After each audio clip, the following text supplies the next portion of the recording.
Human एक evil creature है जो रेज पावर डिस्ट्रक्शन और तबाही के लिए बना है और इंसान का असली नेचर इवल होता है। अब मुझे जाना चाहिए, मुझे देखना पड़ेगा तू कैसा ह्यूमन है। यामिशु के हीरो आर्के स्टेज। अब हम लौट पैचिका को दिखाई देते हो चार्मी को भर भर के खाना खिला रही होती है और कह रही होती है तुम कितनी क्यूट हो चार्मी।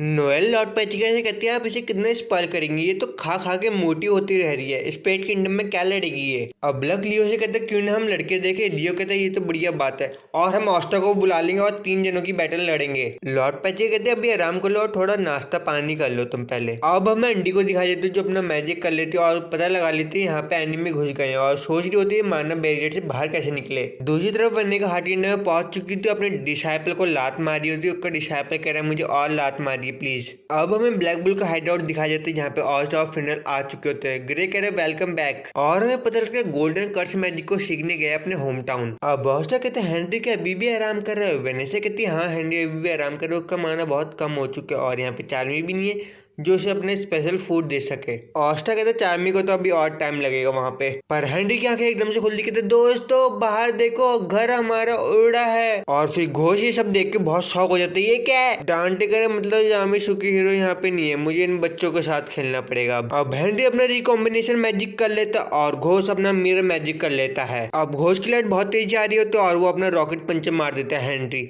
पर वो अब डांट अपना ग्रेविटी मैजिक करता सबको एकदम से नीचे कर देता है। फिर और वो बोलते देखने में लग रहा है तुम तो अभी भी अपने पैरों में खड़े हुए हो, लगता है कोई ऐसी चीज है जो मैजिक को मैनिपुलेट करती है। मुझे लगता था यामिशु के हीरो ही आर्केन स्टेज है, पर यहाँ तो कोई और भी है। अब ऑस्टा एकदम स्लैश मारता और क्या तुम्हें मेरे से भिड़ना पड़ेगा पहले। अब डांटे अपनी मैजिक की मदद ऑस्टा पे ट्री फेंक देता है, पर ऑस्टा वापस जिंदा हो जाता है। डांटे कहता है मुझे लगा था इसे नेचर लॉ पे इफेक्ट डालता है, पर ये तो डेथ को भी ओवरकम करता है। लगता है तू ही कैट की ओनर होगी। पहले तुम मेरे से लड़ो। ये मैजिक पावरफुली नहीं, ये तो फेट को भी बदल सकता है और ये मैजिक इंटरफेयर भी करता है मैजिक लॉ के अगेंस्ट। और देखा जाए तो तू बहुत अच्छी लड़की है और स्टनिंग है, तू इतने तो केपेबल है तू मेरी वुमन बन सके। चल तू मेरी वुमन बन जा। अब वहाँ पे एकदम से ऑस्टा आ जाता है, कहता तू है ना इनका बॉस, और उसका पीछा कर रहा होता है डांटे का। वो डांटे कहते हैं मैं बहुत सरप्राइज हूँ, क्लोवर किंगडम के पास भी खुद का एक डेवल है। अब हमें घोष को दिखाई देता तो कह रहा होता है ये सिर्फ हमारे अटैक से बच रहा है, बस हमें ऐसा अटैक करना है जो अटैक से बच ना पाए और मैं इसे दिखा दूं मैं क्या कर सकता हूँ और जल्दी जल्दी इसको डिफीट करो और सर दर्द तो खत्म होए। अब वो ऑस्टा से कहता है मेरी आंखों में देखो और अपना मिरर मैजिक कर लेता है और जैसी आंख में देखता है बहुत सारे उसके क्लोन बन जाते हैं ऑस्टा के। अब डांटे अपनी 50% पावर को अवेक कर लेता और आधा डेवल बन जाता है। ऑस्टा को ये सब देख के विश्वास नहीं होता और डांटे उसके अटैक को रोक देता है। जब तुम ये फीलिंग खत्म कर दोगे तब तुम्हें पता लगेगा ह्यूमन की असली फॉर्म होती है इवल। ऑस्टा कहता तेरे साथ ऐसे क्या गलत हुआ है। ये ख्याल तो मेरे दिमाग में भी आता था, तब मैं और ज्यादा ताकतवर बनने की कोशिश करता था, पर मेरे पास स्ट्रॉन्ग हार्ट था जो मैं कंट्रोल कर सकता अच्छे के लिए। अब डांटे अपनी मैजिक की मदद से एक तलवार बना देता और कह रहा था मैं तेरी ट्रू फीलिंग को जगा के देखता हूँ। ऑस्टा कहते नहीं ऐसा मत करो तुम, और जैसे चुटकी बजाता उसकी तलवार घोष के पेट के आर पार हो जाती है। अब हमें एक इमेज दिखाई जाती है जो कह रही होती मैं तुम पे भरोसा करती हूँ मेरे सन, और ऑस्टा ऑटो कंट्रोल हो जाता है और एक डेव में बदल जाता है वो आधा। डांटे कहते ये देखिए है तेरी असलियत ह्यूमन। अब डांटे अपने डेवल लूसी फीगो से कहता है ये कौन सा डेवल है। वो बोलता है मुझे नहीं पता ये कौन सा डेवल है, पर यहाँ पे कोई हाई रैंक वाला डेवल अब तक नहीं है। डांटे कहता है मतलब ये हमारे कोई मैच का नहीं है, मतलब हमारे पास हाई रैंक डेवल है भी, और ये डेवल सिर्फ एंटी मैजिक यूज करता, मतलब माना कोई रेस कर सकता, तो मतलब ये लो रैंक का कोई है। अब वेनेसा कहती है मेरे पास कोई चारा नहीं, हम सिर्फ ऑस्टा पर रिलाय हो सकते हैं। और दूसरी तरफ घोष अपनी अंतिम सांसें ले रहा होता है और ग्रे बहुत रो रहा होता है घोष तुम अपने आप को संभालो, और बहुत रो रही होती मैं कुछ भी नहीं कर पाई, मेरा ट्रांसफॉर्मेशन मैजिक बहुत बेकार है, मैं क्यों कुछ नहीं कर सकती, मैं यूजलेस हूँ। डांटे कह रहा है मैं बहुत इंप्रेस हूँ, तू अभी भी खड़ा हो सकता है पर मुझे अभी तुझे खत्म करना पड़ेगा। और ऑस्टा पे तलवार फेंक देता है, परोस्ट बहुत तेज घूमता और सारी तलवार को काट देता है। डांटे कहता अरे यार तू अब तक हार नहीं माना, हार तो मान ले, तू मेरा कुछ नहीं बिगाड़ सकता। परोस्ट एकदम से आगे से आता है, डांटे के बगल से कट निकाल देता है और डांटे के खून निकल, अब तुझे पे करना पड़ेगा जो तूने। मैं अपने हाथ गंदे करने की सोच नहीं रहा था, पर तूने मजबूर कर दिया मुझे। दूसरी तरफ ग्रे घोष के लिए रो रहा होता और हमें उसकी पुरानी कहानी दिखाई जाती है। ग्रे घर में काम कर रहा होता, उसकी स्टेप सिस्टर और स्टेप मदर उसे नौकरों की तरह काम कराते थे और बोलते थे तू यही काम करने के लिए बनी है क्योंकि तू अगली है। अब ग्रे छुप के अपनी बहनों का मैजिक देख रही होती है, पर एकदम से कमरे के अंदर घुस जाती है और माफी मांग रही होती है। उसकी बहनें चिल्ला रही तू अगली फेस वाली यहाँ पे क्या कर रही है, तुझे तो कोई मैजिक भी नहीं आता। और ग्रे के मन में चल होता है ये मुझे कभी अपनाएंगे नहीं। पर एक दिन आ जाता है, ग्रे को उसका ग्रिमोर मिल जाता है और ना ग्रिमोर खोल के देखती है, कहती इसमें तो अभी है कुछ नहीं, पर मुझे सीखना होगा। पर एक दिन उसकी बहनें उससे बुलाती है और कहती तू कोई मैजिक दिखा, और ग्रे मैजिक दिखाती है और उनकी तरह ट्रांसफॉर्म हो जाती है। पर उसकी दोनों बहनें बहुत चिढ़ जाती है वो उसकी तरह कैसे बन गई और उसको मारने की धमकी देती है और फिर वहाँ से ग्रे भाग जाती है। पर उसको कोई गुंडे मिल जाते हैं जो उसको लूट रहे होते, कहते मनी दे दे अपनी सारी। पर वहाँ पे कोई एकदम से अपना मिरर मैजिक कर देता है और ग्रे को बचा देता है वो आदमी, और कोई नहीं घोष होता है। घोष बोलते हैं तो खुश होने की जरूरत नहीं है, मेरी बहन ने कहा इसलिए मैंने तुझे बचाया, मेरी बहन कितनी प्यारी है असल में। और वो बोलते तुम्हें अभी घर जाना चाहिए। पर वो ग्रे का चेहरा देखता हो कहता तुम घर से भाग गई हो ना, और वो ये कहता तुम ऐसी रही तो तुम कभी आगे नहीं बढ़ पाओगे, ये समाज तुम्हें जीने नहीं देगा। और तभी से ग्रे ने अपना अलग ट्रांसफॉर्मेशन ले लिया और कैप्टन यामी ने उसे फिर अपनी ब्लैक बुल की टीम में ले लिया। और ग्रे ने पहली बार घोष को देखा, वो सोच रही थी ये फेट है क्या, मैं इसे कैसे मिल गई वापस। पर वो बहुत खुश थी घोष से मिलके। अब ग्रे अपने ट्रांसफॉर्मेशन मैजिक की मदद से घोष के चोट को हील कर रही होती है। ये सब वेनेसा देख के बहुत शौक हो जाती है, ग्रे तुम्हारे पास ये भी एबिलिटी है। अरे वाह, एक और आर्कन स्टेज। तुम्हारी पावर तो वेस्ट हो रही है, तुम दोनों को अब मेरी वुमेन बनना पड़ेगा। अब वहाँ पे कोई अपना ब्लैक मैजिक कर देता है और वहाँ पे हमें दिखाया जाता है कैप्टन यामी आ जाता है, कह रहे होते मेरे स्क्वाड मेट से हाथ दूर रख अपने। डांटे बोलता ओ तू है यामी शू के हीरो। कैप्टन यामी कहते मुझे लगता है तू डेवल पोजेस से जो स्पेड किंगडम से आया है ना। अब डांटे एकदम से अपना ग्रेविटी मैजिक करता है और कैप्टन यामी को नीचे बुला देते। कैप्टन यामी जैसे ही नीचे उतरते हैं मन में सोच रहे होते मैं 6 महीने जो जो सीखा है उसको आजमाने का वक्त आ गया है। अब मानो जो ना ब्लैक होल को मिला के एक बैरियर बना देते हैं जिससे का ग्रेविटी मैजिक कम हो जाता है। अब डांटे एक बड़ा सा पत्थर फेंकता और कैप्टन यामी कहते हैं dark magic dark cloth dimension slash और पत्थर को 2 भाग में तोड़ देते हैं। अब डांटे एकदम से कैप्टन यामी पे तलवार मार रहे होते, कैप्टन यामी ऊपर कूदते हैं और डांटे के बगल से तलवार निकाल देते हैं। कैप्टन यामी कहते हैं ग्रेविटी मैजिक यूज कर रहा है और स्वॉर्ड की स्पीड ये स्लो भी कर दे रहा है। कैप्टन यामी कहते हैं अगर मैं तेरा डीमंड होता तो मैं कभी खुश नहीं रहता। डांटे बोलते तू की है अंडरवर्ल्ड का दरवाजा ओपन करने की। अब डांटे बोलते ऐसा कैसे हो सकता है, तेरे जैसे इंसान के पास ऐसे अलग अलग प्रकार की यूनिक मैजिक करने वाले कैसे हो सकते हैं, और ऐसा पहली बार है मैं तेरे जैसे ह्यूमन से जेलस हो रहा हूँ। अब डांटे अलग अलग जगह भाग रहा होता है। कैप्टन यामी कहते क्या बोल रहा है तू, मैंने इनको इसलिए रखा है ये मुझे सर्व करे, मैंने इनको इसलिए रखा है क्योंकि मैं इन्हें पसंद करता हूँ। और जैसे डांटे कैप्टन यामी पे अटैक करता है और कैप्टन यामी उसको अपना डार्क क्लोथ अटैक मार देते हैं उस पर। अब हम लॉर्ड पैचिका को दिखाया जाता है जो देख रही होती है मैजिक की मदद से कि स्पिरिट गार्डियन हार चुके होते डार्क डिसाइपल के आगे। लॉर्ड पैचिका कहती मुझे पता था ये स्ट्रॉन्ग है, पर ये इतने स्ट्रॉन्ग होंगे कि हरा देंगे उन लोगों को। और गाजा कहता है मुझे जाना पड़ेगा और वहां से निकल जाता है। अब हमें एक डार्क डिसाइपल को दिखाया जाता है जो कह रहा होता है मैं 50% अपनी डेवल पावर को यूज कर सकता हूँ, और उस बंदे का नाम स्वीकिंग होता है। अब वो किसी औरत पर अटैक कर होता है, पर वहाँ पे सही टाइम पे लक आ जाता है और लड़की को बचा लेता है। अब लक बहुत स्पीड में आता है और स्वीकिंग को मुक्का मार देता है। स्वीकिंग कह रहा है मैं तुझे बहुत पसंद करता हूँ पर तेरी स्पीड को, और लक को एक मुक्का मार देता है वो, और लक पीछे हटता है और आसमान में जाता कहते लाइट मैजिक लाइटनिंग बोल्ट और उस पर हमला कर रहा होता लगातार। स्वीकिंग कहते इसका कोई फायदा नहीं, मैं अपनी बॉडी को सख्त या कमजोर कर सकता हूँ अपने हिसाब से, और मेरी बॉडी ही मेरी सबसे बड़ी शील्ड है। अब लक बहुत तेजी से आता है और एक जगह कूदता और फिर जोरदार लात मारता उसे। स्वीकिंग कहता मैंने कहा ना यूजलेस है, और वैसे भी मैं 0 स्टेज का हूँ, तू तो फर्स्ट स्टेज का लग रहा है, तेरा कोई चांस नहीं है मेरे आगे जीतने का, तुझे अपनी स्पीड का इस्तेमाल करके यहाँ से भाग जाना चाहिए, और तू दूसरों के लिए अपनी लाइफ को जोखिम में क्यों डाल रहा है, देख अपने आप को तू कितना पिट चुका है। अब हमें लक की पुरानी बातों को दिखाया जा रहा है। गाजा से कहते तुम मुझे लाइटनिंग बोल्ट का अटैक सिखा सकते हो।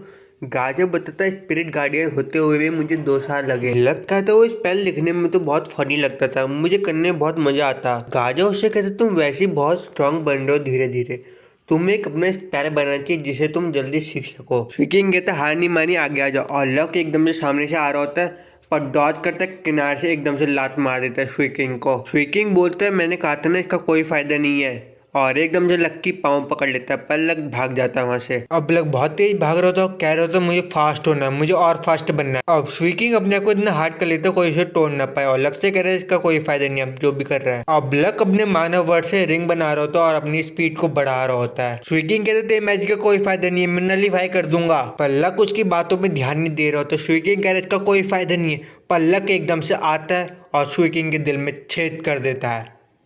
और लक बोलता है थैंक यू, मुझे बहुत मजा आ गया खेल के तेरे साथ। किल देम, इन सबको पे करना पड़ेगा जो इन्होंने किया, मार डालो इन सबको। ऑस्ट्रा बोलता है ये सब क्या था और मेरी बॉडी मूव क्यों नहीं कर रही? घोष?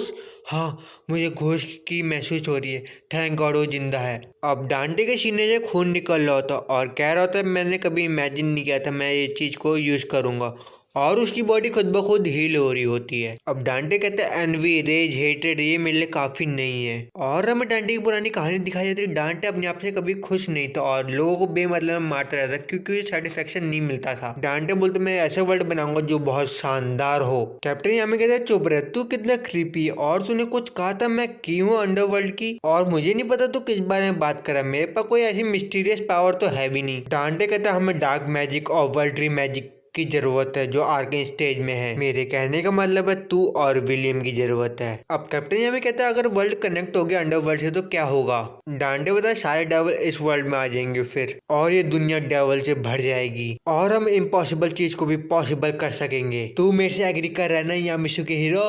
अब हमें हार्ट किंगडम दिखा देता है। चार में जंगलों की तरफ जा रही होती है क्योंकि उसे लग रहा होता है उसका खाना जल जाएगा वहाँ पे और खराब हो जाएगा। अब वहाँ पे एक लड़की को दिखाया जाता है जो कह रही होती है शुक्र मनाओ तुम लोग जिंदा, और वो लड़की का नाम हेलबेट होता है। अब चार्मी अपने गिरे हुए खाने की तरफ देखती और उसे अपनी पुरानी बातें याद आती, कैसे उसने पॉटर फॉरेल के साथ अपनी ट्रेनिंग करी थी और खाना खाया था मिलजुल के, और वो कैसे एंजॉय करती थी वहाँ की चीजों को। चार्मी बोलती अब तुम यहाँ से बच के नहीं जा पाओगी, और चार्मी अपने कॉटन ग्रे से मैजिक कर लेती और अपनी सीप को बाहर ले आती है। हेलबेट कहती मुझे लगता है तुम्हारा मैजिक तुम्हारे तरह स्लो होगा, और अपने बालों से हमला करती है और शीप उसका मुक्का मारते पर हेलबेट के बाद शीप के आर पार हो जाते हैं। हेलबेट कहती है ओ डियर, लगता है हम दोनों का मैजिक एक जैसा ही है, पर तेरे मेरे बीच में एक सबसे बड़ा अंतर है, और अपने को बालों से ढक लेती है। उसकी शीप उसे मुक्का मारती पर उसे कोई फर्क नहीं पड़ता। वो बताती मैं अपने मैजिक से अपने को प्रोटेक्ट कर सकती हूँ पर तू तो नहीं कर सकती, और चार्मी को मार देती है वो, और वो बोलती तेरे मैजिक तो प्रोटेक्ट भी नहीं कर सकता। अब वो अपनी बालों की मदद से चार्मी को अपने बालों के अंदर कैद कर लेती है। हेलबेट कहती मेरी ब्यूटी के आगे तो तुम्हें मर जाना चाहिए, पर चार्मी के अंदर से आवाज आती कहती हे चुप हो जाओ। अब चार्मी उसके बालों से बाहर निकल जाती और छुरी कांटे उसके ऊपर फेंकती पर वो डॉज कर लेती उसके छुरी कांटों से। चार्मी कहती मैं जो बनाती हूँ वो टेस्टी होता है इसलिए मैं तुम्हें पका दूंगी। अब चार्मी उस लड़की का ईपी नूडल बना देती और जो उसकी शीप होती जो वुल्फ में बदल चुकी होती है वो खा लेती है उस बालों को। अब हेलबेट पूरी टकली हो चुकी होती है और कह रही होती मैं टकली कैसे होगी, और चार्मी उसे लगातार मुक्के मार रही होती है, कह रही होती तुमने मेरा खाना बर्बाद कैसे किया।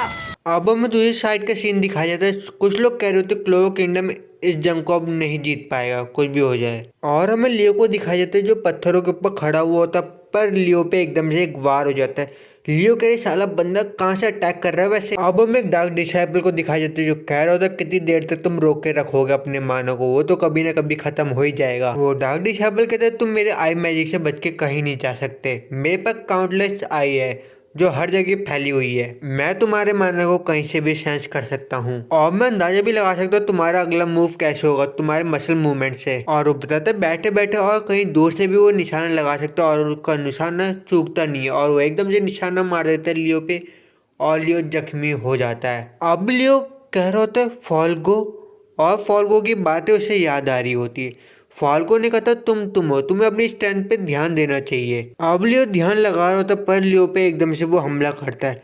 लियो कहता हाँ पता लग गया तू कहाँ पे, और एकदम से अपना फ्लेम मैजिक कर देता है।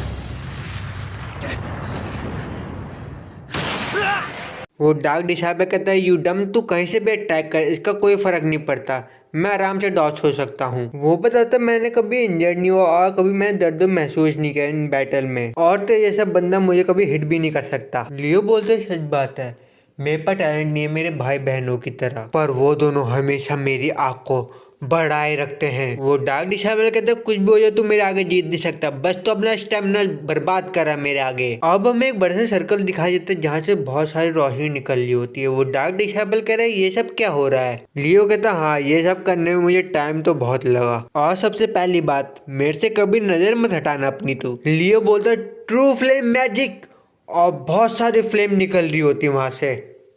सब लोग कह रहे हमने इतनी बड़ी फ्लेम तो आज तक नहीं देखी। लियो कहता है शुक्रिया तुम्हारा चिल्लाने के लिए, और एकदम से कूदता और कह रहा होता है इनोसेंट लोगों को क्यों तंग किया तुमने। वो डार्क डिसेबल कहता है गरम है, मैंने कभी पेन को फील नहीं किया, ये क्या हो रहा है। लियो कहता तैयार हो जा हर्ट होने के लिए, और एकदम से उस पर फ्लेम फेंक देता और कहता है बैटल फील्ड से हमेशा दूर रहना तू। दूसरी तरफ हमें गाजे को दिखाया जाता है जिसने एक डार्क डिसेबल को हरा दिया होता है। और वहाँ पे एक स्पिरिट गार्डियन आता है, कहता है गाजे मैं एडमिट तो नहीं करना चाहता पर तुम बहुत ताकतवर हो, तुम और स्पिरिट गार्डियन से अलग लेवल में हो। गाजा कहता है मैंने टाइम पे तो कर दिया पर लोगों की सेफ्टी जरूरी और मुझे काम खत्म करके लॉर्ड पैचिका के पास जाना पड़ेगा। और ये सब लॉर्ड पैचिका अपनी एलईडी टीवी से देख रही हो तो कैरी के ओपोनेंट कितने ताकतवर थे पर इन्होंने कैसे हरा दिया उनको। अब कोई बंदा अचानक अपनी जीप की मदद से दीवार तोड़ के अंदर घुस जाता है। लॉर्ड पैचिका कहते मुझे पता था ये आएगा, और मिमोसा अपना 16 बीम कैनन ऑपरेट कर देती है और उसको मार देती है। लॉर्ड पैचिका कहती है वाह मिमोसा ये कितना पावरफुल अटैक था। मिमोसा कहती है आपने अपना माना शेयर किया तभी हो पाया ये। अब नोएल सामने की तरफ देख रही होती कोई बंदा आ रहा हो तो कह रहा है यूहू। नोएल घबरा जाती ये तो। अब वो बंदा कहता बहुत समय हो गया हम लोगों ने खेला नहीं अब तक, इसका माना तो बताओ तुम कैसी हो लॉर्ड पैचिका। और ये और कोई नहीं वेनेका होती है। अब हमें स्पेड किंगडम दिखाया जाता है, वहाँ पे लोग कह रहे होते डार्क ट्रैप के मेंबर अभी बाहर, और सुनने में क्लोवर किंगडम के लोग हम पे जासूसी कर रहे लगता है। वहाँ पे एक बंदे कहता पागल हो गए यहाँ पे वो आ भी नहीं सकते, पर हम एक बंदे को दिखाया जाता है जासूसी कर रहा होता है, उसको कोई रोकने की कोशिश कर रहा होता है पर वो जमीन के अंदर चले जाता है। वो बंदा ढूंढ रहा होता है कहाँ गया, पर वो एकदम से जमीन से घुस के उसका पैर खींच लेता है, और वो जब ऊपर आता है और हमें पता लगता है वो ब्लैक बुल का एक मेंबर है। अब वेनेका को दिखाई देता है जो कह रही थी हे लॉर्ड पैचिका वैसे मैं तुम पे कर्ज तो लगाना नहीं चाहती थी पर मैगोकुलर ने मेरे से कहा तो मैंने कर दिया, पर आज हम दोनों मिलकर बहुत सारा फन करेंगे। लॉर्ड पैचिका कहती तुमने हार्ट किंगडम में अटैक क्यों किया, तुम तो मेरे पीछे पड़ी हो ना। वेनेका कहती हाँ शायद मैंने अटैक किया था। नोएल उससे कहती वैसे भी हमने तेरे सारे मेंबर को हरा दिया, बस तू ही अकेली बची हुई है। वेनेका कहती क्या तूने उन लोगों को हरा दिया। पर एकदम से बड़ी जीव वाला बंदा खड़े हो जाता है, वो कहता है हे लॉर्ड वेनेका मैं बहुत खुश हूँ, पर लॉर्ड वेनेका उसे बहुत बुरी तरह मार रही होती है, कह रही ऐसा कैसे किया तूने। वो पर बंदा खड़ा होता और एकदम से हील हो जाता है। अब हमें गाया को दिखाया जाता है जो जिससे लड़ रहा होता है वो बंदा एकदम से खड़े हो जाता है, पर लग भी जिससे लड़ रहा होता है वो बंदा भी खड़ा हो जाता है, और बाकी सारे मेंबर भी खड़े हो जाते हैं। लक चार्मी और लियो कहते हैं आ जाओ तुम जो करना कर लो। वेनेगा उनको बताती है अगर तुम इनको हरा भी दो तब भी ये बाद में हील होगे, तुम भी वापस अटैक करेंगे। अब लॉर्ड पैचिका भी लड़ने को तैयार होती है और नोएल भी अपना वर्करी आर्मर पहन लेती है और अपना शी ड्रैगन अटैक करती है, पर वेनेगा उसको एक हाथ से रोक लेती है उसके अटैक को। अब जीव वाला बंदा मिमोसा को जकड़ लेता है। अब वेनेगा उन पर अटैक कर रही होती है पर जीव वाले बंदे को एकदम से अटैक लगता है, पर जीव वाला बंदा हील हो जाता है। अब नोएल अंडी और लॉर्ड पैचिका वेनेगा का सामना कर रहे होते हैं। वेनेगा कहती क्या बात है लॉर्ड पैचिका, और अंडी एकदम से अपना फायर करती है वेनेगा पे। अब वेनेगा कहते डांटे और जेनन वहाँ पे मजा कर रहे होंगे वेल्ट्री मैजिक और डार्क मैजिक के साथ। अब नोएल कहते तुम डार्क ट्रैप के मेंबर उधर क्या कर रहे हो। वेनेगा कहते तुझे क्या लगता है मैं तुझे बताऊंगी। अब लॉर्ड पैचिका को पता लग जाता है इनका मकसद क्या है। इनका मकसद है डार्क डायमेंशन को खो देना और डीमन वर्ल्ड को इससे जोड़ देना जिससे क्लोवर किंगडम में तबाही आ जाए। वेनेगा कहती है जो मेरे ब्लड मैं किसी स्ट्रॉन्ग बंदे को ब्लड देना चाहती हूँ अपना। लॉर्ड पैचिका कहती है ऐसी बात है तो हम तुझे खुला नहीं छोड़ सकते, और उसे एक वाटर बैरियर में बांध देती है और कहती जो फेट है क्लोवर किंगडम का वो हमारे हाथ में है, और वाटर मैजिक की मदद से वहाँ पे एक बैरियर बना देती है जिससे वो निकल ना पाए। अब नोएल अपनी नया ट्रांसफॉर्मेशन ले लेती है और वल्करी मरमेड आर्मर पहन लेती है और बोलती है हमने तो ये बहुत सह लिया, और एकदम से वेनेगा के सीने में घोप देती है। अब वेनेगा मुझे खून आता और कहती है अब तो मजा आएगा, अब तो और खेलने में ज़्यादा मजा आएगा। अब नोएल ये सब देख के शॉक होती है और वेनेगा अपनी 50% पावर यूज करती है और नोएल को स्लैश मारती है, पर नोएल उससे बच जाती है। अब वो तार के ऊपर जा रही होती है, वेनेगा उसका पीछा कर रही है और एक स्लैश मारती है नोएल को। अब उसे तेजी बचने की कोशिश कर रही होती है और वेनेगा ने 50% अपनी एनर्जी और निकाल दी होती है। नोएल करिए तो अभी भी तेज है, बस 1% यूज करने के बाद भी। नोएल उसे कहती है तो अपनी फालतू के डीआर के बारे में सोच रही है और वेनेगा 50% डबल पावर यूज करती है।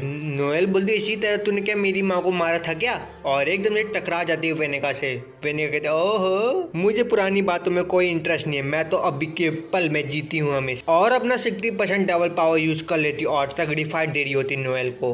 वेनेगा कहती चलो मैं अपना पूरा 100% दे के देखती हूँ, और अपनी 70% पावर यूज कर लेती और उसका आधा मुंह काला हो जाता है। नोएल मन में सोचते हम तो इसी का इंतजार कर रहे थे अभी, नैरो। और नैरो एकदम से आ रही होती है और ट्रांसफॉर्मेशन हो जाती है सेकंड में और उसको सील कर रही होती है। माना matter ceiling magic internal prison. हम तेज से आलतू फालतू लोगों को लॉर्ड पैचिका को ले जाने नहीं दे सकते। नोएल कहती आखिरकार हमने ये कर दिखाया। और वो लोग सोचते हैं जो लॉर्ड पैचिका का कर्स होता है वो गायब हो चुका होगा, पर लॉर्ड पैचिका के पेट में एकदम से दर्द होता है। और नैरो भी ये सब देख के बहुत शौक होती है, अरे ये क्या हो रहा है, मेरा मैजिक। और बंदर से मैजिक को लगा था तुम तो बहुत मजेदार हो, और एकदम से शील्ड निकाल के नैरो को ही पकड़ लेता है। अब बंटी कहती लॉर्ड पैचिका और खून फैल जाता है वहाँ से। अब सभी लोग जमीन में पड़े होते, मैगी को लगे तो तुम लोगों ने बहुत प्लान बनाया था मुझे डिफीट करने के लिए, बस तुम थोड़ी सी दूर रहकर मेरी पावर को सील करने के लिए, वरना तुम सक्सेसफुल हो जाते। कर्स वाइंडिंग मैजिक। अगर तुम आर्केन स्टेज को भी ले आओ मेरी वीकनेस को स्टील करने के लिए। वेनेगा कहते हैं मैगी को तुम मेरे रास्ते में मत आओ, मुझे खेलना है अभी। और अब मैगी को लगता है ये मेरे पहली बार है कि मैंने एक वाटर स्प्रेड को भी कर्स दिया है अपना।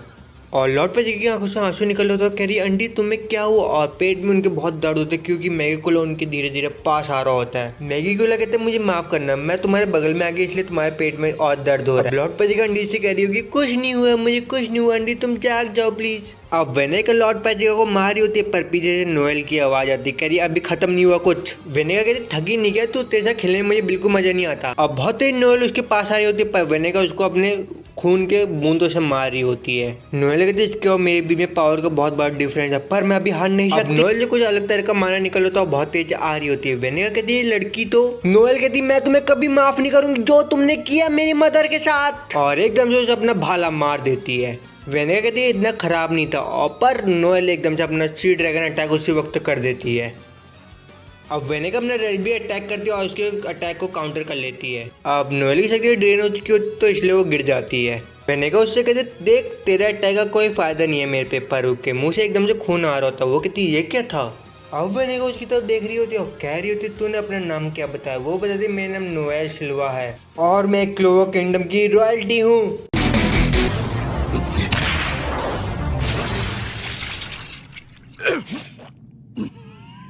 डांटे कहते अरे तूने तो मुझे फिर से जख्मी कर दिया, और अपनी बॉडी को हील कर रहा होता। कैप्टन यामी कहते इसका मैजिक तो बहुत अच्छा है, पर मैं को बहुत हेट करता हूँ इसके मैजिक को। डांटे कहते बहुत बढ़िया, मैं तुझे दिखाता हूँ मैं क्या कर सकता हूँ। यामी सुखी हीरो, तुझको भी तो पता लगे ह्यूमन की असली पावर क्या होती है जब वो डेविल से मिल जाए तो। कैप्टन यामी कहते आजा मैं भी दिखाता हूँ मेरी क्या पावर है, रियल ट्रू पावर क्या होती है आम इंसान की। हमें तो स्पेड किंगडम पे नजर रखने के लिए कहा था और स्पेड किंगडम में तो अटैक कर दिया है। ये ऐसा क्यों हो रहा है यहाँ पे, ऐसा खत्म नहीं हो सकता ये। क्या मुझे यामी के पास जाना चाहिए और उसका बैकअप बनना चाहिए? क्या मैं दूसरे स्क्वाड कैप्टन को बुला सकता हूँ अपनी हेल्प के लिए? हैं? पर मेरे हाथ बिल्कुल काम नहीं करे, ये क्या हो रहा है? ये मुझे कभी मार सकता है। अब डांटे अपना ट्रांसफॉर्मेशन करता और अपनी 80% पावर को यूज कर लेता है। कैप्टन यामी कहते मतलब तेरी ये 80% पावर है, तू सीरियस है ना? और वो मन में सोच रहे होते इतना सारा माना इसका कहाँ से आ रहा है। कैप्टन यामी कहते ये काली काली लाइनें तेरे मुंह में क्या कर रही है। डांटे बताता हम डेविल पोजेस्ड हैं और हमने अपनी पावर शेयर कर रखी है विद डेविल जो अंडरवर्ल्ड से हैं, और ये जो कनेक्शन होता है वो हमारे वर्ल्ड और अंडरवर्ल्ड से कनेक्टेड होता है, और हम तब तक अपनी 100% पावर यूज नहीं कर सकते जब तक हम अंडरवर्ल्ड का दरवाजा खोल ना दे। और डांटे मन में सोचता मुझे नहीं पता ये लड़का डेविल पोजेस्ड है कि नहीं है। हाँ ये ऑस्टर के बारे में बात कर रहा होता। डांटे अपने ग्रेविटी मैजिक ग्रेविटी सिंगुलरिटी करता है, सारा नाम भी कैसे रख रखा है इनने। और जब तक तुम जिंदा रहोगे तब तक जो हमें चाहिए वो हमें मिलता ही रहेगा, पर कम से कम मैं तेरी एक टांग तो तोड़ सकता हूँ। एक काली सी बॉल को कैप्टन यामी की तरफ फेंकता है और कैप्टन यामी इस बॉल से डॉच हो जाते हैं। वो बॉल बहुत ताकतवर होती है, एक माउंटेन को फाड़ देती है वो। अब सब लोग उसकी पावर देख के बहुत शॉक हो जाते हैं। कैप्टन यामी कहते बात तो लैग की हुई थी, तू ये क्या कर रहा है? अब कैप्टन यामी एकदम से हवा पे उड़ते हैं और एकदम से डार्क स्लैश डायमेंशन स्लैश उस पर मार देते हैं। कैप्टन यामी देख के शॉक हो जाते हैं, डायमेंशन स्लैश से बच कैसे गया।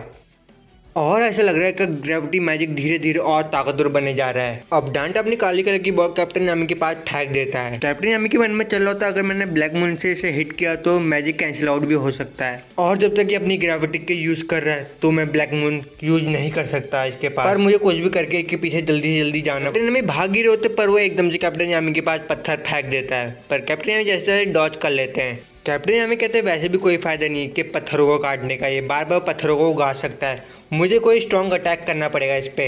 और फिर से वो कैप्टन यामी काला कलर का गोला फेंकते कैप्टन यामी डॉज कर लेते हैं पाँव फैला के। अब वो लगा था पत्थरों का अटैक करो तो कैप्टन यामी डॉज कर रहे तलवार से काट होते हैं। अब वो अपनी ग्रेविटी मैजिक का यूज करते और कैप्टन यामी पीछे जा रहे होते हैं। जब पत्थर कैप्टन यामी के ऊपर फेंक देता है और कैप्टन यामी वो पत्थर के नीचे दब जाते हैं। आंटी कहते अरे यार यामी सुके हीरो, तू बड़ा मजेदार बंदा था, एटलीस्ट तू एक ह्यूमन था। पर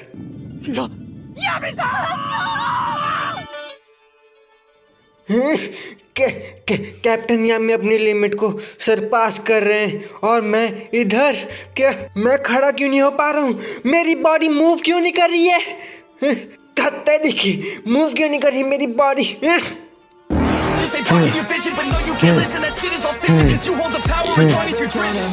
कैप्टन यामी ठीक है, मानता हूँ मैं तेरे से अकेले जीत नहीं सकता, तू बहुत ताकतवर है, तू कभी मर नहीं सकता, तेरे पास इन्फिनिटी माना है। हे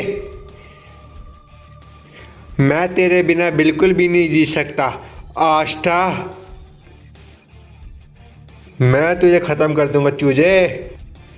हे लंगूर देख रहा है ना तू मुझे, हे ब्रैट, अबे घोचू तू हार मान गया क्या, बैठा मत रहे, कुछ कर और अपना तरीका निकाल। अरे चूजे मैं तो तुझे पसंद करने लगा, तू क्या मेरे लिए चिंता कर रहा है क्या, अभी तो हजारों मिलियन ईयर बचे हैं मेरे लिए। ठीक बोले आप, एक्सीलेंट, अब आएगा ना खेल में मजा।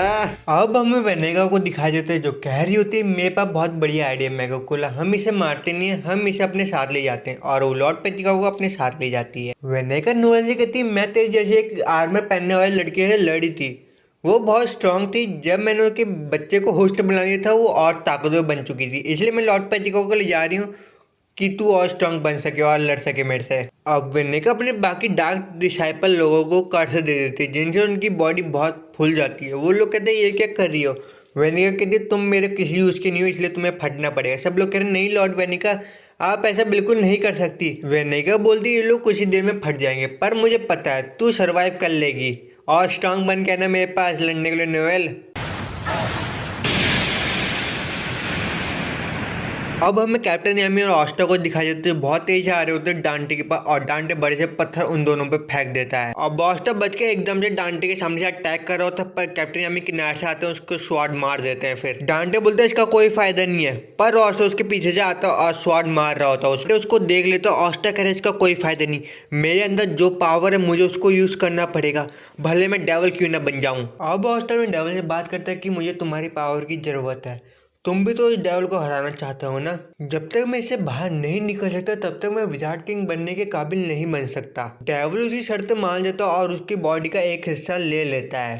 अब ऑस्टर में डेविल फॉर्म में आ जाता है और ऑस्टर का एक हाथ डेविल का हो चुका होता है और डांटे को स्लाइड मार होता है, डांटे पर अपने हाथ से रोक लेता है उसको। कैप्टन यामी कहता है मुझे भी कुछ करना पड़ेगा और किनारे से अपनी तलवार मार देते हैं। अब बॉस कैप्टन यामी जी कहते हैं चलो कुछ करके दिखाते हैं। अब कैप्टन यामी डांटे को पकड़ देते और उठा के फेंक देते पूरी जान लगा के, और हमारे कैप्टन यामी को पता होता ऑस्टा एक की है डांटे को हराने की, क्योंकि उसके पास एंटी मैजिक स्वॉर्ड है, जब तक वो तगड़े स्लाइड नहीं मारता तब तक डांटे हार नहीं सकता। अब ऑस्टा के अंदर की डेविल की पावर धीरे धीरे ड्रेन हो रही होती है, सिर्फ 8 सेकंड बचे हुए होते हैं। अब डेविल जोर जोर से हंस रहा होता है, कह रहा मुझे बहुत मजा आ रहा है, और अपने लंबे से हाथ ऑस्टा यहाँ में फेंक देता है और बॉस्टा बहुत तेज से आ रहा होता है और अपने ब्लेड से उसके हाथ को काट रहा होता है और अपनी दूसरी स्वॉर्ड को मंगाता है, पर डांटे उसकी दूसरी स्वॉर्ड को रोक देता है एकदम से। और दूसरी तरफ कैप्टन यामी बहुत तेज भाग रहे होते हैं, उसके हाथों को काट रहे होते हैं अपनी तलवार से। अब बॉस्टा अपनी तीसरी तलवार को मंगाता और स्लाइड मार रहा होता है डांटे के ऊपर, और डांटे एकदम से उसके हाथ ऊपर करके उसकी तलवार ले लेता है। डांटे कहता है तू गया बच्चू, और एकदम से ऑस्टर पे मार होता है, पर कैप्टन यामी तलवार चला देते हैं, डांटे की बॉडी वहीं पे डिस्ट्रॉय हो जाती है आधी। अब उनके पास 3 सेकंड बचते डांटे को खत्म करने के लिए। डांटे जोर जोर से हंसता मैं इमोर्टल हूँ और अपने को फिर रीजनरेट कर रहा होता है। अभी भी टाइम कुछ बचा हुआ होता है ऑस्टा के पास, पर कैप्टन यामी एकदम से ऑस्टा के पास अपनी तलवार फेंक देते हैं और ऑस्टा एकदम से डांटे पे स्लैश मार देता है और डांटे का अंत वहीं पे हो जाता है। और फिंडल और वेनेसा भाग भाग के आ रहे होते और कह रहे वाओ हम आखिरकार जीत गए, कितनी अमेजिंग फाइट थी आप लोगों की। ऑस्टा कहते शुक्रिया कहने के लिए। अब कैप्टन यामी डांटे के पास आता है और आपका ग्रिमोर खोल के देखते और कह रहे होते हमने डेवल पोजेस वाले बंदे को आखिरकार पकड़ ही लिया। अब कैप्टन यामी वहां से जा ही रहे होते हैं पर उनके सामने एकदम से जेनॉन आ जाता है और कैप्टन यामी को बहुत बुरी तरह मार रहा होता है। अब जेनॉन की जो हड्डियों के कांटे होते हैं उसको उसने कैप्टन यामी के अंदर घुसा रखा होता है। कैप्टन यामी कहते मैं हिल भी नहीं पा रहा बिल्कुल। अब फिर गोलोडॉन के कैप्टन को भी देखते और उसे याद से डांटे ने कहा था ये दोनों बंदे अंडरवर्ल्ड की हैं। अब जेनॉन डांटे को उठा लेता और कह रहा होता व्हाट आर सेम, जो बड़ी बड़ी हाक रहा था उसी बंदे ने कुछ भी नहीं कर पाया। अब जेनॉन ऑस्टा की तरफ देखता और ऑस्टा की तरफ अपनी हड्डियां फेंक देता उसको पकड़ने के लिए, पर फिर अपना स्पेशल मैजिक की मदद से उसकी हड्डियों को आर पार कर देता जरा। जेनॉन कहता अरे स्पेशल मैजिक यूजर, और उसे यूनो की बात आती। यूनो ने उस पर एक वार किया था और अपनी हड्डियों की तरफ देखते कहता है पिछली लड़ाई के इफेक्ट अभी भी है मेरे पास, और वो बोलता है मैं इसे भी ले जाना चाहता हूँ पर अभी के लिए मैं जा रहा हूँ, और अपनी हड्डियों को वापस बुला लेता है। घोष कहता तू कहीं नहीं जा पाएगा और अपना मिरर मैजिक से उस पर अटैक करता है, पर वो एकदम से उसके अटैक को रोक देता अपनी हड्डियों की मदद से। वेनेसा कहती है इस बंदे को जाने मत देना, पर उसके सामने से एक गाड़ी निकलती है जिसमें हेनरी बैठा होता है और कैप्टन यामी को बचाने जा रहा होता है, पर जेनॉन एकदम से उसके सिर पे अटैक करता है और हेनरी दूर जाके गिर जाता है। अब ऑस्टा अपने डेविल से कह रहा होता मुझे पावर दे दो फिर से। डेविल कहता नहीं क्योंकि तुम बहुत वीक हो अभी। वेनेसा फिंडल से कहते अपना पोर्टल खोलो, और फिंडल अपना पोर्टल खोलता है और वेनेसा अपनी बिल्ली को भेजती है पर वो एकदम से उसका पोर्टल बंद कर देता है। ऑस्टा बोलता नहीं कैप्टन यामी, और एकदम से नीचे गिर जाता है।